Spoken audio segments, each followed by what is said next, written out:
Imagine if your neighborhood entertainment venue wasn't a movie theater, but a massive stone amphitheater where 50,000 people gathered to watch human beings fight wild animals to the death.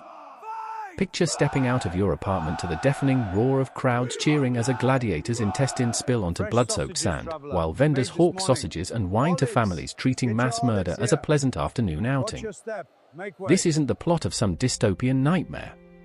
This was Tuesday in ancient Rome, circa 150 CE, where the line between civilization and savagery was razor-thin, and often completely invisible.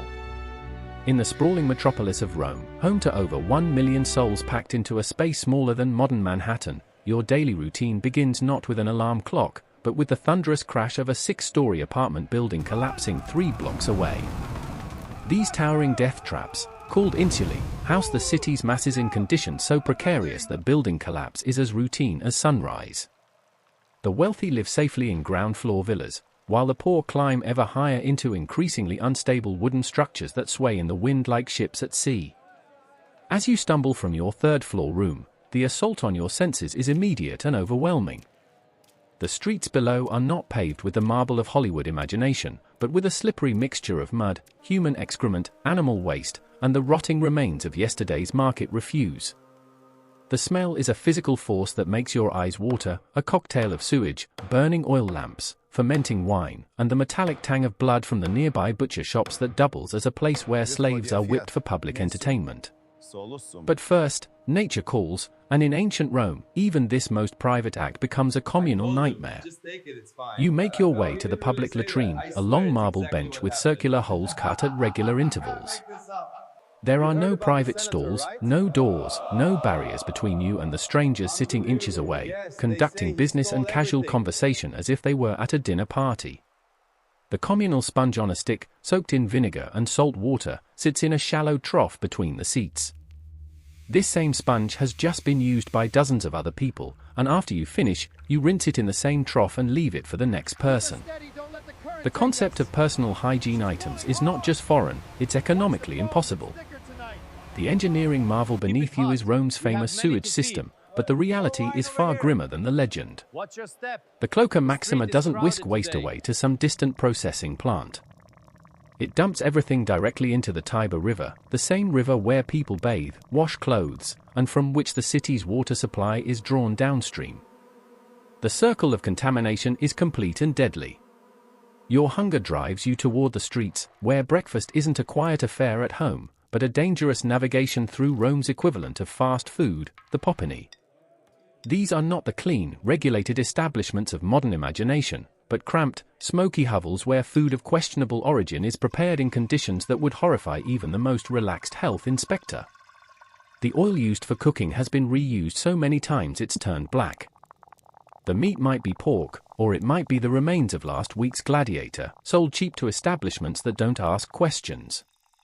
The wine, which everyone drinks because water is a luxury that kills you anyway, is routinely watered down and mixed with resin, herbs, and sometimes lead to improve the taste and preserve it longer.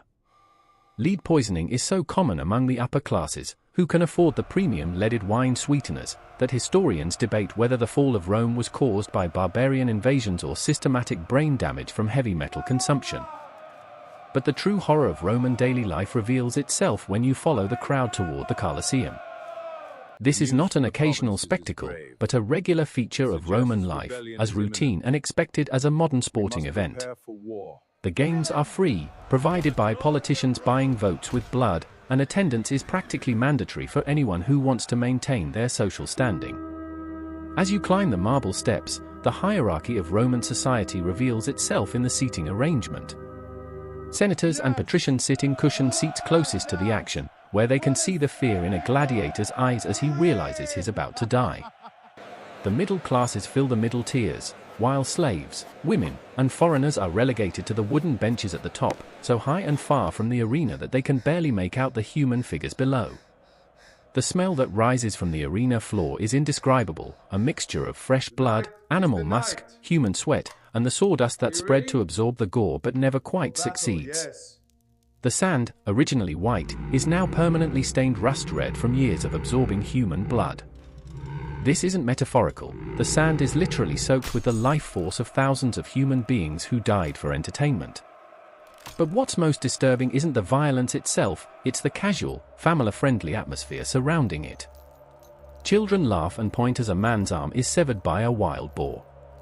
Mothers nurse babies while betting on which gladiator will survive the next bout. Vendors weave through the crowd selling nuts, fruits, and wine, their cheerful calls mixing with the screams echoing from below. This is entertainment, not execution. This is fun. The gladiators themselves are not the noble warriors of Hollywood films, but desperate men, slaves, criminals, and debtors fighting for their lives in a system designed to kill them slowly for maximum audience enjoyment. They're fed well and trained extensively, not out of kindness, but because a healthy, skilled gladiator puts on a better show before he dies.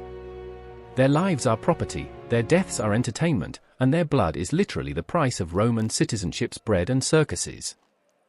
Between gladiator bouts, exotic animals are brought up from the underground chambers, lions from Africa, bears from Germania, crocodiles from Egypt, all transported thousands of miles to die spectacularly for a few minutes of crowd-pleasing violence. The logistics of this entertainment industry are staggering.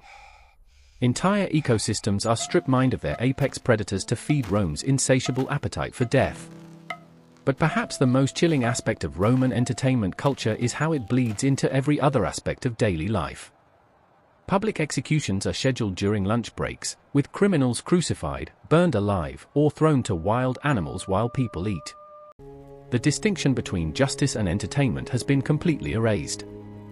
When the games end and you return to the streets, the violence doesn't stop, it just becomes more personal. Slavery is so embedded in Roman society that every household, even modest ones, owns other human beings. These aren't just servants, they're property with no legal rights, who can be beaten, sexually assaulted, or killed at their owner's whim. The children you see playing in the streets might be free citizens, or they might be slave children whose parents were worked to death in the mines or on the farms. The evening brings its own terrors. As darkness falls, Rome becomes a war zone. There is no police force, no street lighting, no emergency services.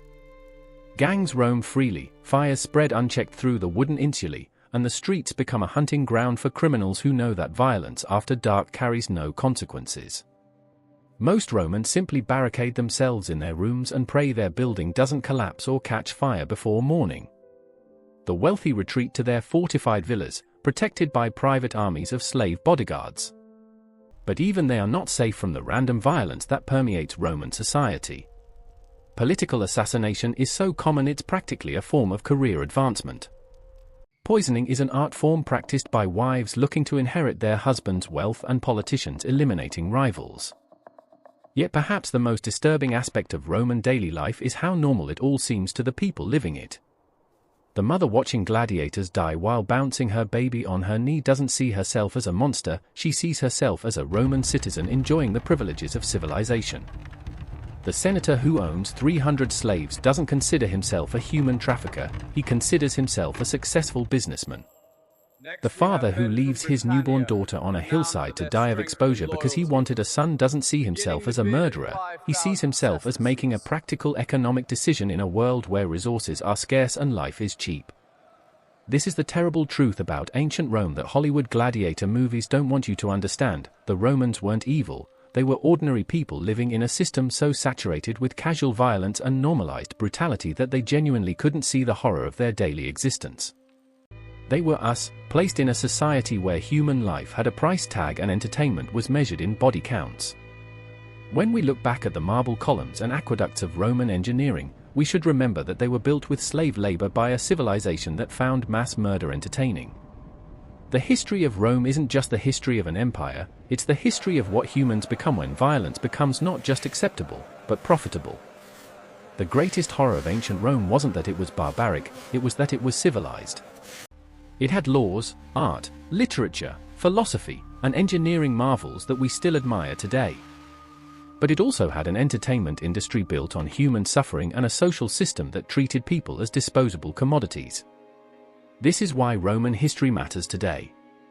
Not because we should admire their achievements, but because we should recognize how easily civilization can coexist with systematic brutality when a society decides that some people's lives matter less than others' entertainment.